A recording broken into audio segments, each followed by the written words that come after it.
Happy new year everyone ஒன். ஸ்வீட்டடு கொண்டாடு. இந்த நியூ இயருக்கும் நம்ம ஃபஸ்ட்டு பார்க்குற ரெசிபி ஸ்வீட் ரெசிபி தான்.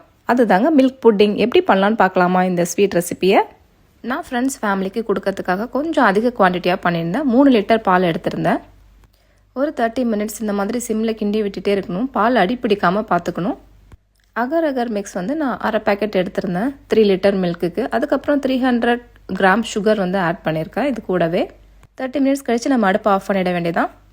டூட்டி ஃப்ரூட்டியை கீழே அந்த மாதிரி மேலே ஸ்ப்ரெட் பண்ணி விட்டுக்கலாம். ஸ்ப்ரெட் பண்ணிவிட்டு அதுக்கப்புறமா நம்ம அந்த பாயில் பண்ணி வச்சுருக்க மில்க்கை அது மேலே ஊற்ற வேண்டியதான்.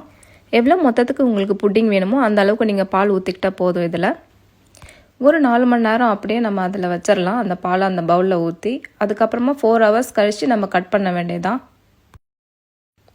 மேலே நல்லா கார்னிஷ் பண்ணுறதுக்காக ரோஸ் பெட்டல்ஸ் நம்ம ஆட் பண்ண போகிறோம்.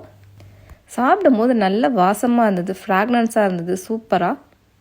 4 ஹவர்ஸ் கழித்து நல்லா செட் ஆகிடும். அதுக்கப்புறமா நம்ம எடுத்து ஃப்ரிட்ஜில் வைக்க வேண்டியதான். இதை ஃப்ரிட்ஜில் வச்சுட்டு ரெஃப்ரிஜரேட் பண்ணிவிட்டு ஒரு 3 ஹவர்ஸ் கழித்து வெளியில் எடுத்து ஸ்லைஸாக உங்களுக்கு என்ன ஷேப்பில் வேணுமோ அந்த ஷேப்பில் கட் பண்ணி எடுத்துக்கலாம்.